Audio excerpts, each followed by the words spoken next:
नमः श्रीवर्धमानाय निर्धूतकलिलात्मने सालोकानां त्रिलोकानां यद्विद्यादर्पणायते।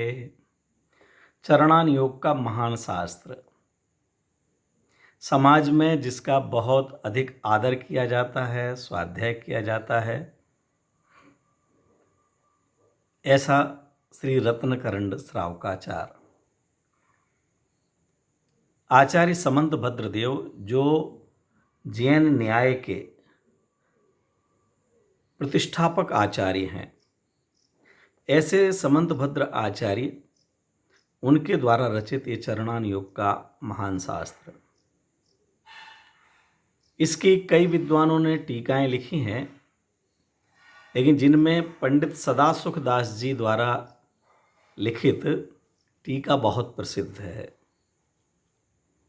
इसमें टीका लिखते हुए पंडित सदासुख दास जी ने, जो कि जयपुर में हुए, उन्होंने छठवां अधिकार, जिसका नाम है भावना अधिकार, वह तो एक ऐसा अधिकार लिखा कि जिसमें एक भी श्लोक आचार्य समंत भद्रदेव का नहीं है। उन्होंने पूरा विषय जो उनके मस्तिष्क में था, जो उनके चिंतन धारा में था, जो एक आत्मार्थी के जीवन में होना चाहिए, ऐसी 12 भावनाएं, 16 कारण भावनाएं, 10 धर्म इत्यादि अनेक प्रकरणों को बहुत विस्तार से और बहुत भावनात्मक ढंग से लिखा है। पूरी टीका ही पंडित सदासुख दास जी ने मानो हम सब के लिए सदा के लिए सुखी होने के लिए आशीर्वाद स्वरूप टीका रची हो। बहुत सरल भाषा में है। मूल में तो उन्होंने ढूंढारी भाषा में लिखी है, राजस्थानी भाषा में, लेकिन वर्तमान में उसका हिंदी अनुवाद भी उपलब्ध है। यह जानकारी मैं इसलिए दे रहा हूँ कि मैं चाहूँगा कि हमारे मित्र अगर मूल ग्रंथ का स्वाध्याय करें तो बहुत आनंद आएगा, क्योंकि हम तो यहाँ पर केवल छंद और छंद का अर्थ, उसके साथ जो आवश्यक विषय वस्तु है वो आपके बीच में पहुँचाएंगे। मूल ग्रंथ की पूरी टीका ये पढ़ी जाना यहाँ संभव नहीं है कि 10-12 मिनट का जो हम समय लेंगे उसमें इस पर चर्चा की जा सके। इसलिए जानकारी के लिए आपको लगभग 200-225 वर्ष पहले पंडित सदासुख दास जी ने टीका लिखी है, जिसका आप स्वाध्याय कर सकते हैं। आपके मंदिर में या कई सदस्यों के तो घर पर ही वो ग्रंथ उपलब्ध हो सकता है। PDF भी आजकल उपलब्ध हो जाती है। अगर आप चाहें तो कंप्यूटर में PDF डाउनलोड करके आप पढ़ सकते हैं।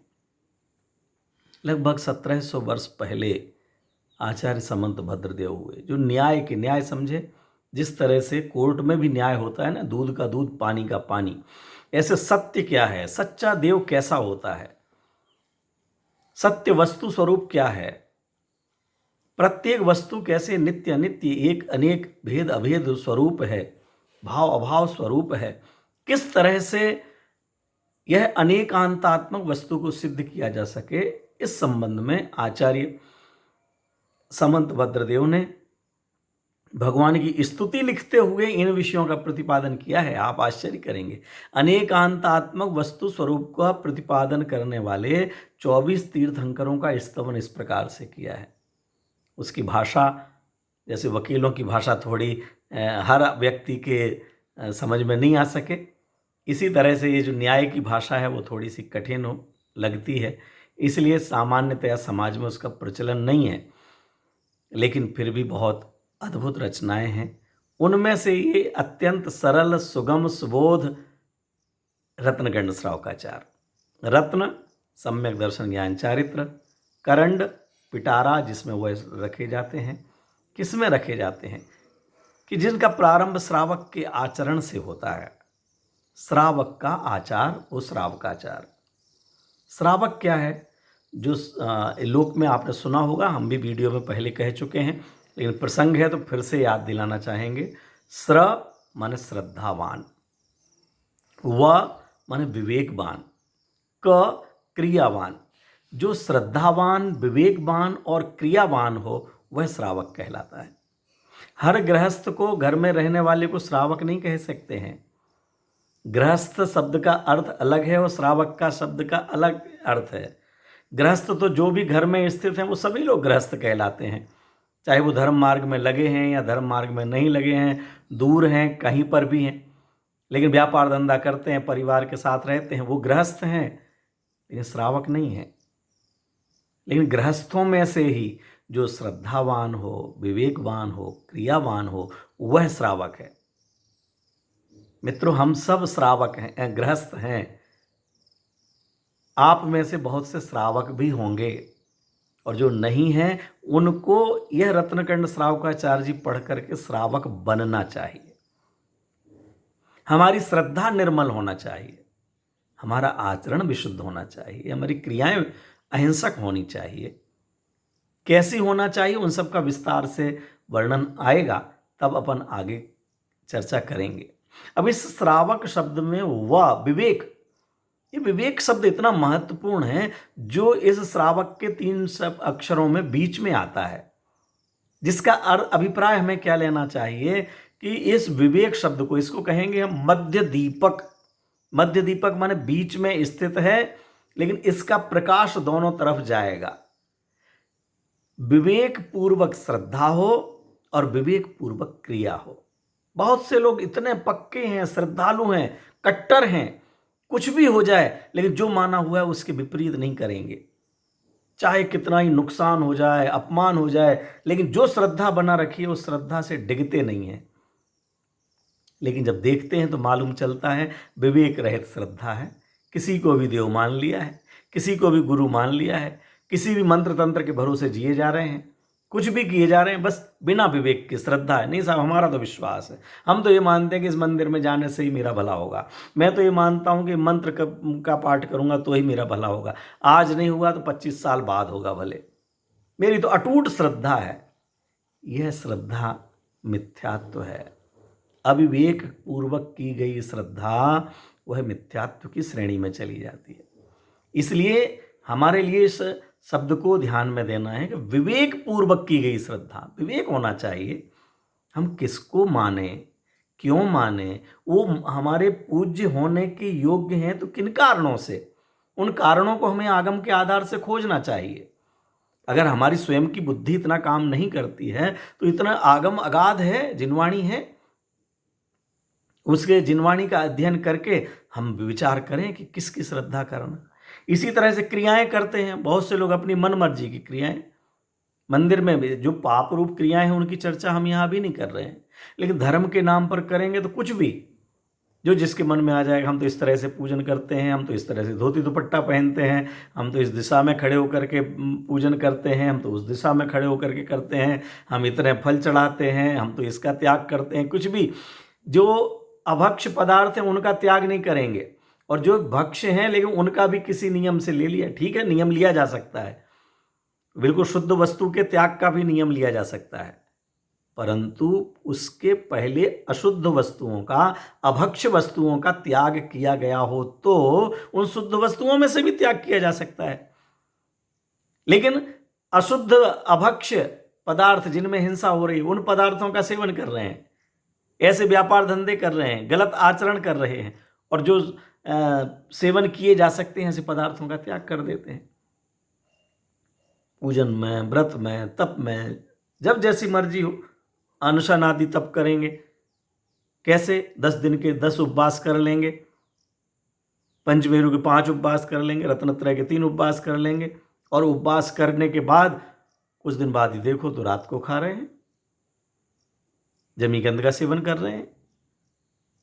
जो 10 उपवास किए हैं उसके उपलक्ष्य में कुछ दिन बाद पार्टी रखते हैं, उसमें ही अभक्ष पदार्थों को बना करके लोगों को खिला रहे हैं। इसका मतलब अविवेकपूर्ण क्रिया है। केवल भोजन नहीं किया इससे थोड़ी उपवास हो गया या धर्म हो जाएगा हमारे लिए। इसलिए क्रिया में भी विवेक होना चाहिए। श्रद्धावान, विवेकवान, क्रियावान। विवेक, विवेक हंस जैसा विवेक, हंस नीर और क्षीर को अलग कर देता है। लेकिन ध्यान देना कि हंस कितना विवेकी है कि क्षीर को, दूध को ग्रहण कर लेता है और नीर को छोड़ देता है। उसका तिरस्कार नहीं करता, उसको हटाता भगाता नहीं है। किसी दूर से कराता नहीं, उसकी खुद की ऐसी शक्ति है कि ग्रहण करने योग्य को वो ग्रहण कर लेता है। विवेक होने का अर्थ ही यही है कि हम जो ग्रहण करने योग्य है, जो धार्मिक क्रिया है, जो धर्म की क्रिया है, जो धर्म है, जो पूज्य हैं, जो भक्ष्य हैं, उनको ग्रहण करें और अभक्ष्य का उपेक्षा कर दें, उनका त्याग है बस। ऐसा जो श्रद्धावान, विवेकवान, क्रियावान व्यक्तित्व है उसका नाम है श्रावक। ये शब्द के आधार से कहा है, बाकी तो इसका बहुत विस्तार है और पूरे जो आचरण इसमें बतलाया जाएगा वो श्रावक का ही आचार है, तो वो सब जिसमें हो वो श्रावक कहलाएगा। मंगलाचरण हमने कल भी पढ़ा था, आज भी पढ़ा है।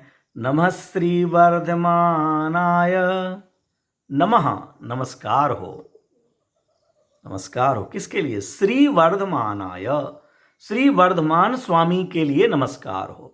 श्री वर्धमानाय, श्री वर्धमान स्वामी के लिए नमस्कार हो। कैसे हैं वर्धमान स्वामी? निर्धूत कलिल आत्मने, अपने आत्मा में से जिन्होंने कलिल माने दोषों को, निर्धूत माने नष्ट कर दिया है, जिन्होंने मोह, राग, द्वेष, क्रोध, मान, माया, लोभ आदि दोषों को जिन्होंने नष्ट कर दिया है। एक शब्द में कहें तो जो वीतरागी हो गए हैं, जिनको हम वीतरागी विशेषण देते हैं, तो निर्धूत कलिल आत्मने, अपने आत्मा में से जिन्होंने समस्त दोषों का अभाव कर दिया, जो 18 प्रकार के दोष कहलाते हैं, 5, ये 10, 15 और 3, 18। कौन से वो 18 दोष हैं? इनकी चर्चा आगे इसी श्रावकाचार्य जी में बहुत जल्दी आएगी। पहले अपन कर चुके हैं। जन्म, जरा, तिरखा, क्षुधा, विस्मय, आरत, खेद, रोग, शोक, मद, मोह, भय, निद्रा, चिंता, स्वेद, राग, द्वेष और मरण जुत, ये 18 दोष ना ही होत अरहंत के, ये अरहंत परमात्मा के नहीं होते हैं। तो महावीर स्वामी के भी, वर्धमान स्वामी के लिए भी ये जन्म नहीं है, बुढ़ापा नहीं है, मृत्यु नहीं है, राग नहीं है, द्वेष नहीं है, रति नहीं है, रति नहीं है, भय नहीं है, पसीना नहीं है, भूख नहीं है, प्यास नहीं है, भय नहीं है। ऐसे 18 दोषों से जो रहित हैं और सालोका नाम त्रिलोका नाम, जो अलोकाकाश सहित तीनों लोकों के ज्ञाता हैं, उनके विद्या में, उनके ज्ञान रूपी दर्पण में वे सब झलकते हैं।